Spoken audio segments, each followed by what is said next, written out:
Software testing പഠിച്ചിട്ട് എന്തിനാ? വരുന്നില്ലേ? ഇനി ആർക്കും ഈ ഫീൽഡ് ജോലി കിട്ടില്ല. ഈ വാദങ്ങൾ നിങ്ങൾ കേട്ടിട്ടുണ്ടോ? ഒരുപക്ഷെ കേട്ടപ്പോ അല്പം പേടി തോന്നിയിട്ടുണ്ടാവാം. എന്നാൽ ഞാനൊരു കാര്യം ചോദിക്കട്ടെ, സത്യത്തിൽ ടെസ്റ്റിംഗ് ജോലികൾ ഇല്ലാതാക്കുകയാണോ ചെയ്യുന്നത്, അതോ നമ്മുടെ കരിയറിന് പുതിയ വാതിലുകൾ തുറക്കുകയാണോ? നമുക്ക് നോക്കാം. ജോലി എടുക്കില്ല, സഹായിക്കുകയാണ്. വന്ന് സോഫ്റ്റ്വെയർ ടെസ്റ്റിംഗ് ജോലികളെല്ലാം ഇല്ലാതാക്കും എന്നത് വെറും കെട്ടുകഥയാണ്. സത്യത്തിൽ ടെസ്റ്റിംഗ് മേഖലയെ കൂടുതൽ ശക്തവും കാര്യക്ഷമവുമാകാൻ സഹായിക്കുകയാണ് ചെയ്യുന്നത്. ഒന്ന് ഓർത്തു നോക്കൂ, ഒരു സോഫ്റ്റ്വെയർ ഉണ്ടാക്കിയാൽ അത് കൃത്യമായി പ്രവർത്തിക്കുന്നുണ്ടോ എന്ന് ഉറപ്പുവരുത്തേണ്ടത് അത്യാവശ്യമല്ലേ? തെറ്റുകളോ ബഗ്ഗുകളോ ഇല്ലാതെ യൂസറുടെ കൈകളിലെത്താൻ ആരുറപ്പുവരുത്തും? അവിടെയാണ് സോഫ്റ്റ്വെയർ ടെസ്റ്റിംഗിന്റെ പ്രസക്തി.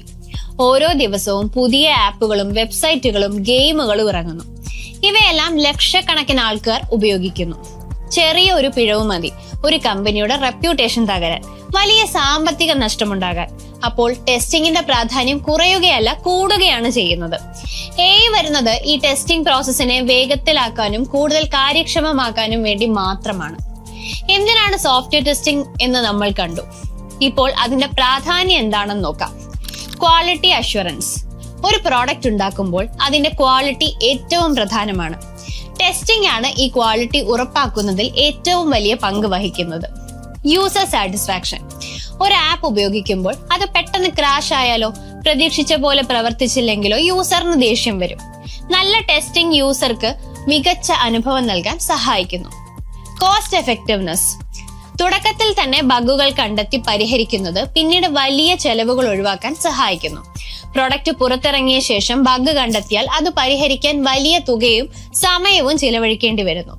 സെക്യൂരിറ്റി. ഹാക്കിംഗ്, ഡേറ്റ ചോർച്ച എന്നിവ ഇല്ലാതാക്കാൻ ടെസ്റ്റിംഗ് അത്യന്താപേക്ഷിതമാണ്. ഒരു സിസ്റ്റം എത്രത്തോളം സുരക്ഷിതമാണ് എന്ന് ടെസ്റ്റിംഗ് വഴിയാണ് ഉറപ്പാക്കുന്നത്. Brand reputation. മികച്ച സോഫ്റ്റ്വെയർ നൽകുന്നത് കമ്പനിക്ക് നല്ല പേരുണ്ടാക്കാൻ സഹായിക്കും. ടെസ്റ്റിംഗ് ഈ വിശ്വാസം നിലനിർത്തുന്നതിൽ നിർണായക പങ്ക് വഹിക്കുന്നു. ചുരുക്കത്തിൽ സോഫ്റ്റ്വെയർ ടെസ്റ്റിംഗ് ഇല്ലാതെ ഒരു ഡിജിറ്റൽ പ്രൊഡക്റ്റിനും നിലനിൽപ്പില്ല. ഒരു ഭീഷണിയല്ല, അവസരമാണ്. അപ്പോൾ ടെസ്റ്റിംഗ് ജോലികളെ ഇല്ലാതാക്കും എന്ന ചിന്ത തെറ്റാണെന്ന് മനസ്സിലായല്ലോ. പകരം ടെസ്റ്റർമാർക്ക് പുതിയ കഴിവുകൾ നേടുവാനുള്ള അവസരങ്ങൾ നൽകുകയാണ്. മെഷീൻ ലേണിംഗും ഉപയോഗിച്ച് ടെസ്റ്റിംഗ് പ്രോസസ് കൂടുതൽ ഓട്ടോമേറ്റ് ചെയ്യാം. ഉദാഹരണത്തിന്, റെപ്പറ്റേറ്റീവ് ആയിട്ടുള്ള ടെസ്റ്റുകൾ വളരെ വേഗത്തിൽ ചെയ്യാൻ കഴിയും. വലിയ ഡാറ്റ സെറ്റുകളിൽ നിന്ന് പാറ്റേണുകൾ കണ്ടെത്തി എവിടെയെല്ലാം ബഗ്ഗുകൾ വരാൻ സാധ്യതയുണ്ട് എന്ന് പ്രവചിക്കുവാൻ കഴിയുന്നു.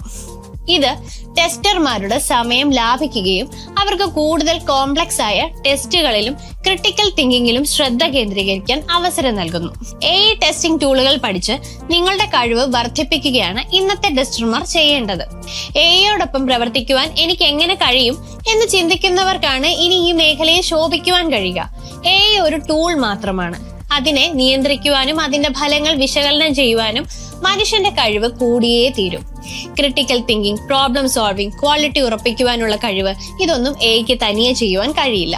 അപ്പോൾ നിങ്ങൾക്കിപ്പോൾ മനസ്സിലായി കാണും, സോഫ്റ്റ്വെയർ ടെസ്റ്റിംഗ് കരിയറിന് ഭാവിയില്ല എന്ന് പറയുന്നത് വെറും ഒരു മിഥ്യാധാരണയാണെന്ന്. പുതിയ ടെക്നോളജിക്കൊപ്പം അപ്സ്കിൽ ചെയ്താൽ ഇത് വളരെ ഡിമാൻഡ് ഉള്ളതും ഉയർന്ന ശമ്പളം ലഭിക്കുന്നതുമായുള്ള ഒരു കരിയർ പാതയാണ്. നിങ്ങൾക്കും ഈ വളർന്നു വരുന്ന മേഖലയുടെ ഭാഗമാകാൻ താല്പര്യമുണ്ടോ? ടൂളുകളുടെ പിന്തുണയോടെ സോഫ്റ്റ്വെയർ ടെസ്റ്റിംഗ് പഠിക്കാൻ ആഗ്രഹമുണ്ടോ? എങ്കിൽ എൻട്രി ആപ്പ് നിങ്ങൾക്കായി ഇന്റഗ്രേറ്റഡ് സോഫ്റ്റ്വെയർ ടെസ്റ്റിംഗ് കോഴ്സ് ഒരുക്കിയിട്ടുണ്ട്. ഇൻഡസ്ട്രി എക്സ്പെർട്ടുകൾ നയിക്കുന്ന ഈ കോഴ്സിലൂടെ നിങ്ങൾക്ക് പ്രാക്ടിക്കൽ നോളജും ടൂളുകൾ ഉപയോഗിക്കുവാനുള്ള കഴിവും നേടാൻ സാധിക്കുന്നു. കൂടുതൽ വിവരങ്ങൾക്കും കോഴ്സിൽ ചേരുന്നതിനും താഴെ ഡിസ്ക്രിപ്ഷനിൽ നൽകിയിട്ടുള്ള ലിങ്കിൽ ക്ലിക്ക് ചെയ്യുക. നിങ്ങളുടെ കരിയറിന് ഒരു പുതിയ വഴിത്തിരിവ് നൽകും. ഈ വീഡിയോ ഇഷ്ടപ്പെട്ടെങ്കിൽ ലൈക്ക് ചെയ്യുവാനും ഷെയർ ചെയ്യുവാനും മറക്കരുത്.